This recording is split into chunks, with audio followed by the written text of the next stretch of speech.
ఒకప్పుడు ఓ వెలిగిన మహిళా నేత. అనుకోని అవకాశం ఆమె రాజకీయ జీవితాన్ని మలుపు తిప్పింది. మొదటిసారి ఎంపీగా గెలిచి అప్పట్లో ఏకంగా కేంద్ర మంత్రిగా పనిచేశారు. కానీ అనంతరం చోటు చేసుకున్న రాజకీయ పరిణామాలతో కాంగ్రెస్కు గుడ్ బై చెప్పారు. రాజ్యసభ ఎంపీ లేదా మరో మంచి పదవి ఇస్తామన్న వైసీపీ అధినేత జగన్ హామీతో ఆ పార్టీలో చేరారు. కానీ నిరాశ ఎదురైంది.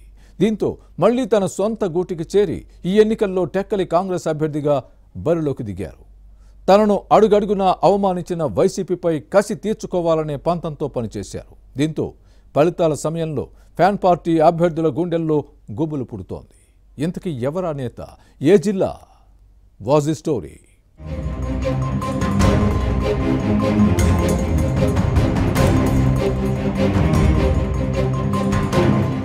సాధారణ ఎన్నికల కౌంటింగ్ కు కౌంట్ డౌన్ కొనసాగుతున్న సమయంలో శ్రీకాకుళం జిల్లా వైసీపీ అభ్యర్థుల్లో కంగారు మొదలైంది. గెలుపు ఓటములు ఎలా ఉంటాయో తెలుసుకుని టెన్షన్ పడుతున్నారనే ప్రచారం జరుగుతోంది.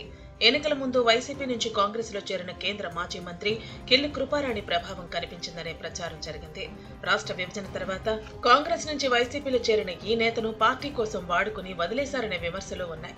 దీంతో ఫ్యాన్ పార్టీకి రాజీనామా చేసి హస్తం పార్టీలో చేరి సొంత కూటికి వచ్చారు.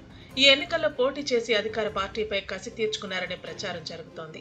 డాక్టర్గా రోగుల నాడిని పరీక్షించిన ఈమె ప్రజల పల్సును పట్టుకుని రాజకీయాల్లోకి వచ్చారు. 2009లో శ్రీకాకుళం పార్లమెంటు సీటులో టీడీపీ నేత ఎర్రన్నాయుడును ఓడించి యూపీఏ ప్రభుత్వంలో కేంద్ర మంత్రిగా పనిచేశారు.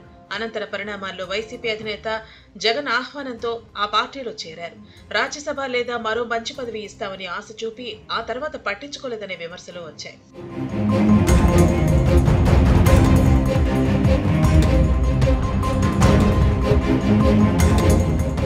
కోటి ఆశలతో వైసీపీలో చేరిన కృపారాణికి కొద్ది రోజుల్లోనే తత్వం బోధపడింది.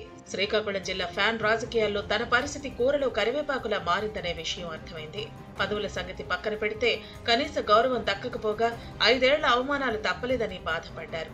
దీంతో ఈ సాధారణ ఎన్నికల ముందు ఫ్యాన్ పార్టీకి గుడ్ బై చెప్పి ఏపీసీసీ చీఫ్ వైఎస్ షర్మిల సమక్షంలో కాంగ్రెస్ లో చేరి టెక్కలి అసెంబ్లీ నుంచి పోటీ చేశారు. తన గెలుపోటములు పక్కన పెడితే జిల్లాలో అధికార పార్టీ అభ్యర్థులను ఓడిస్తానని ప్రకటించి పావులు కదిపారు. అప్పట్లో ఈమె మాటలను లైట్ తీసుకున్న సిక్కోలు ఫ్యాన్ పార్టీ నేతలు పోలింగ్ తర్వాత నుంచి టెన్షన్ పడుతున్నారు.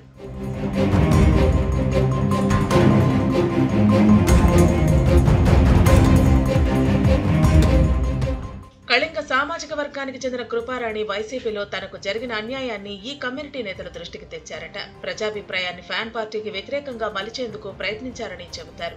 టెక్కలతో పాటు నర్సన్నపేట, శ్రీకాకుళం, ఇచ్చాపురం అసెంబ్లీ సెగ్మెంట్లో వైసీపీ అభ్యర్థులను ఓడించేందుకు తెర వెనుక మంత్రాంగం నడిపారని ప్రచారం సాగుతోంది.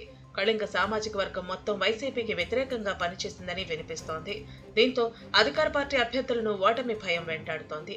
కిల్లి కృపారాణి దెబ్బతో ఫ్యాన్ పార్టీకి ఏ మేరకు నష్టం జరుగుతుందో రేపు జరిగే ఓట్ల లెక్కింపులో తేలనుంది.